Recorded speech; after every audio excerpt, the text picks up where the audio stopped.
la réparation des étriers et des plaquettes. Ici, la première étape consiste à desserrer la vis de purge située à l'arrière de l'étrier et de laisser le liquide s'écouler par gravité.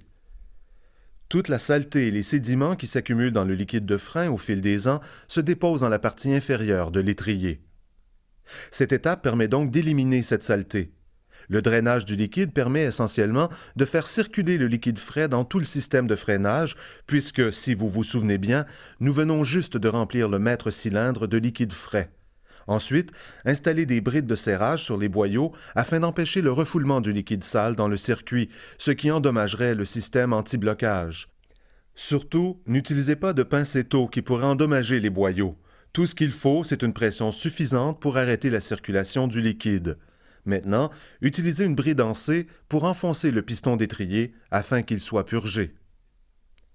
En enfonçant le piston alors que le boyau est restreint par la bride de serrage, on protège le système anti-blocage contre le refoulement du liquide dans le système ABS, lequel est situé sur le côté gauche de l'étrier sur la plupart des véhicules.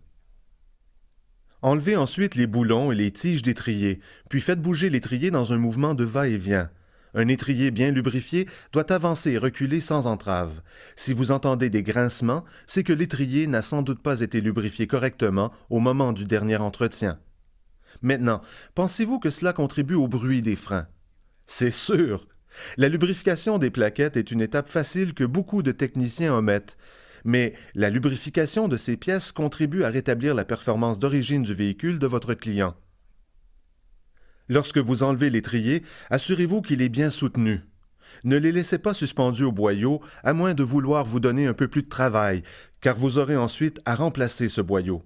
Enlevez les plaquettes et vérifiez-les afin de déceler des rayures ou une usure inégale. Examinez attentivement l'épaisseur du dessus et du dessous de chaque plaquette. Des motifs d'usure anormaux ou en biseau indiquent que l'étrier se balance sur son support et qu'il faut remplacer les plaquettes et l'étrier. Aussi, il faut remplacer les plaquettes fendues. Les garnitures de plaquettes plus dures ont tendance à durer plus longtemps et favorisent un meilleur freinage dans des conditions d'utilisation intenses, mais peuvent aussi être plus bruyantes. Certaines plaquettes sont munies d'un capteur d'usure qui produit un grincement lorsque les plaquettes sont usées au point où elles doivent être remplacées. Ce bruit survient généralement lorsqu'on relâche la pédale de frein, puis disparaît lorsqu'on applique des freins nouveaux. Un joint carré de piston d'étrier défectueux peut aussi entraîner une surchauffe du système de freinage. Le joint carré maintient la pression hydraulique dans l'étrier afin que le piston puisse entraîner la pression de la plaquette contre le disque, puis rétracte le piston lorsque la pression est relâchée.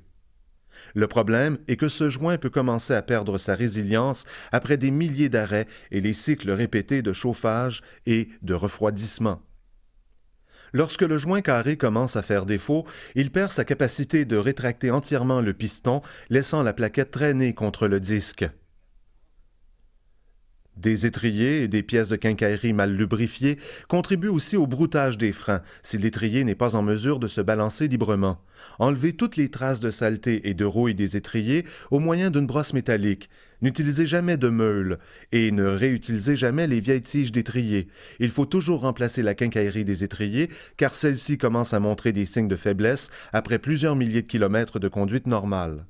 Au moment de réinstaller les plaquettes, assurez-vous d'appliquer une graisse à la silicone au dos de celle-ci.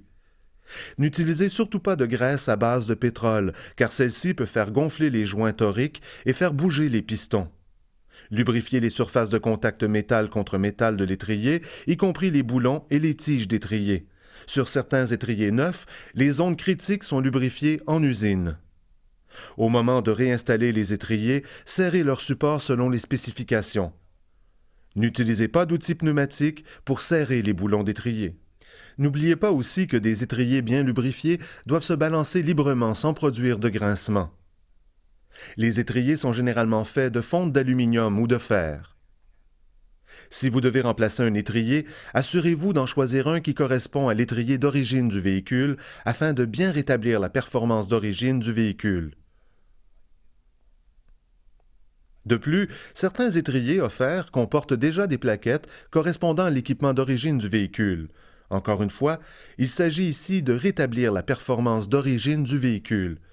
Et le meilleur moyen d'y arriver est d'utiliser des pièces de qualité supérieure assorties à l'équipement d'origine, comme les pièces de frein Ray Bestos.